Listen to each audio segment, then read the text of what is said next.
నమస్కారం, నా పేరు డాక్టర్ పురు ధవన్. మరియు ఈ వీడియోలో మనం చర్చించబోతున్నాం పాలసీ స్పెషన్ ఎలా తన రక్తంలో ఆక్సిజన్ ప్రసరణను పెంచి తన మెదడులో హీలింగ్ ప్రక్రియను వేగవంతం చేయగలడో. ఆక్సిజన్ అనేది మన ప్రతి జీవకణానికి అవసరమైనది, మన మెదడుకు అవసరమైనది, మన హృదయానికి అవసరమైనది. ఎవరైనా మీ గొంతు నొక్కితే ఎంత ఉక్కిరిబిక్కిరి అనిపిస్తుందో, అలాగే మన మెదడు పునరుద్ధరణ కోసం ఆక్సిజన్ అవసరం పడుతుంది.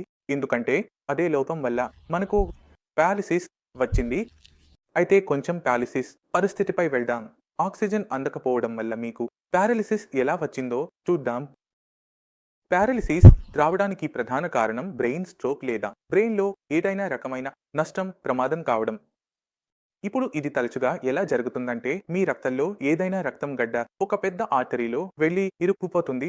దాంతో రక్త సరఫరా ఆగిపోతుంది మరియు ముందున్న మెదడు టిష్యూకు ఆక్సిజన్ అందదు. ఎందుకంటే దానికి రక్తం అందడం లేదు.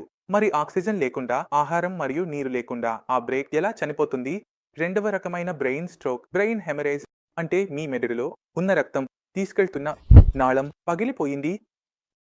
ఇప్పుడు రక్తం లీక్ అయింది కాబట్టి ముందుకు వెళ్లే సరఫరా ఆగిపోయింది. ఎందుకంటే మొత్తం రక్తం వెనుకే ఉండిపోయింది, ముందుకు వెళ్లలేకపోయింది. మరియు అది ఎక్కడ విస్తరించిందో అక్కడ కూడా ఆక్సిజన్ సరఫరాను అడ్డుకుంది. అక్కడ ఆక్సిజన్ సరఫరా జరగనీయలేదు.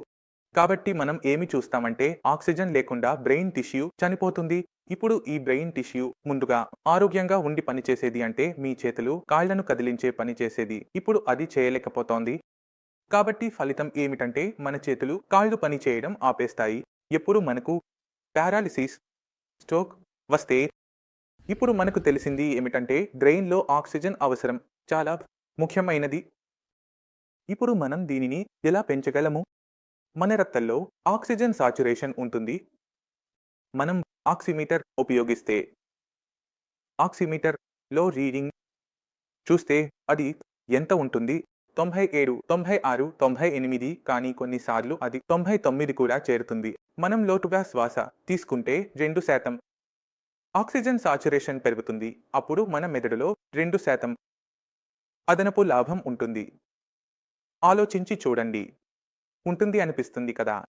అప్పుడు మనం ఒక చిన్న పని చేస్తాము, అంటే మనం అలాంటి వ్యాయామాన్ని అభివృద్ధి చేస్తాము. దాని ద్వారా మన శ్వాస కారణంగా మన ఆక్సిజన్ సాచురేషన్ ఉన్న స్థాయిలో ఉంటుంది, అధిక స్థాయిలో. దాని ద్వారా మన మెదడు నయం కావడానికి సహాయం చేస్తుంది మరియు ఇందులో అత్యంత మంచి పని చేస్తుంది. మీ అందరికీ తెలుసు నేను ఏమి చెప్పబోతున్నానో. అనులోమ విలోమ ప్రాణాయామం, కపాలభాతి. మీరు పక్షవాతం రోగి అయితే మీరు నడవలేరు, కానీ మీరు కూర్చుని లేదా పడుకుని కూడా ఈ చిన్న చిన్న వ్యాయామాలు చేయవచ్చు.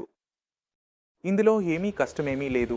ఎక్కడా కదలాల్సిన అవసరం లేదు, ఎక్కడా వెతకాల్సిన అవసరం లేదు.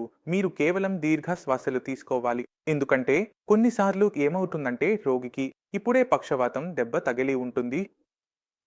రోగి పూర్తిగా మంచానికి పరిమితమై ఉంటాడు, నడవలేని పరిస్థితిలో ఉంటాడు, మాట్లాడలేని పరిస్థితిలో ఉంటాడు. కానీ అతను ఈ వీడియో చూసి ఉంటే లేదా చూస్తున్నట్లయితే ఈ చిన్న విషయంతో అతను తన మెదడులో నయం కావడాన్ని వేగవంతం చేయగలడు. అప్పుడు మనం ఏమి చేస్తాము అంటే మన శ్వాసపై దృష్టి పెడతాము. మనం ఏమి చేస్తాము అంటే మన రోజులో 5 నిమిషాలు పలుసార్లు కేటాయిస్తాము. ఉదయం నిద్రలేచిన వెంటనే మంచం నుండి లేవకముందు 5 నిమిషాలు కేవలం లోతైన శ్వాస తీసుకోవడం, అనులోమ విలోమం చేయడం, ప్రాణాయామం చేయడం, కపాలభాతి చేయడం లేదా కొంచెం లోతైన శ్వాసలు తీసుకోవడం. 5 నిమిషాలు ఉదయం భోజనం తినకముందు, మధ్యాహ్న భోజనం తినకముందు 5 నిమిషాలు కేటాయించాలి. భోజనం మీ ముందుంది, సరే 2 నిమిషాల తర్వాత తింటాను. మీరు టేబుల్ వద్ద కూర్చుని, కుర్చీలో కూర్చుని మీరు మళ్ళీ 2-3 నిమిషాలు లోతైన శ్వాస తీసుకున్నారు. ఆ తర్వాత భోజనం తినడం ప్రారంభించారు. ఇలాగే రాత్రి నిద్రపోయే ముందు 2 భోజనాల మధ్యలో మీరు అలసిపోయినట్లు అనిపించినప్పుడు, ఇప్పుడు ఏమీ చేయాలని మనసు లేనప్పుడు, ఇప్పుడు నేను నా పని పూర్తి చేసుకున్నాను అయినప్పటికీ మీరు మీ జీవితంలో 5 నిమిషాలు కేటాయించి మీ మెదడులో ఎక్కువ ఆక్సిజన్ నిల్వ చేసుకోవచ్చు. కేవలం లోతైన శ్వాస తీసుకోవడం ద్వారా ఆక్సిజన్ సాచురేషన్ 2% పెరుగుతుంది. ఇప్పుడు మీరు ఆ 2% గురించి ఏమి జరుగుతుందో అడగండి, అది మీకు చెప్పుతుంది. సాచురేషన్ 2% తగ్గిపోతే మీ 97, 96 సాచురేషన్ 94కి కూడా చేరుకుంటుంది. అప్పుడు మీ శ్వాసలు అడ్డంకులు ఎదుర్కొనడం ప్రారంభిస్తాయి.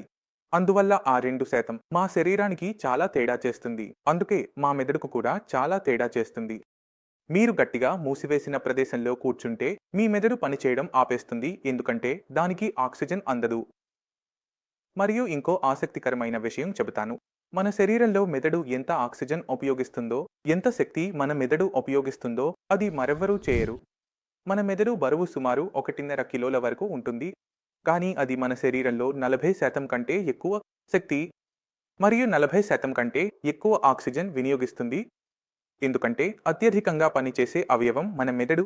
కాబట్టి మీ మెదడుకు ఆక్సిజన్ అందించడానికి, దాన్ని కొంచెం విశ్రాంతి ఇవ్వడానికి చిన్న చిన్న అనులోమ విలోమ, కపాలభాతి వంటి ప్రాథమిక వ్యాయామాలు మీ రోజువారీ కార్యక్రమంలో చేర్చండి. ఇది మీకు పాలసీలను పునరుద్ధరించడంలో చాలా సహాయం చేస్తుంది. ఎందుకంటే మీ చిన్న చిన్న చర్యలు మీ శరీరంపై నేరుగా ప్రభావం చూపుతాయని మీరు అర్థం చేసుకోవడం అవసరం. మీరు ప్రతి విషయాన్ని లోతుగా అర్థం చేసుకోవాలి, ఎందుకంటే ఈ విషయంపై మీకు వీడియో ఇచ్చినవారు లేదా మీకు ఈ విషయం గురించి జ్ఞానం ఉన్నవారు చాలా తక్కువగా ఉంటారు అని నాకు తెలుసు. మీరు దీన్ని ఉపయోగించడం ప్రారంభించినప్పుడు కొన్ని నెలల్లోనే మీ శరీరంలో మార్పులను చూడడం ప్రారంభిస్తారు. లాభం లేకపోయినా నష్టం మాత్రం ఉండదు. ఇది మనకు తెలుసు. కాబట్టి దయచేసి దీన్ని మీకు జోడించండి. తర్వాత కలుద్దాం.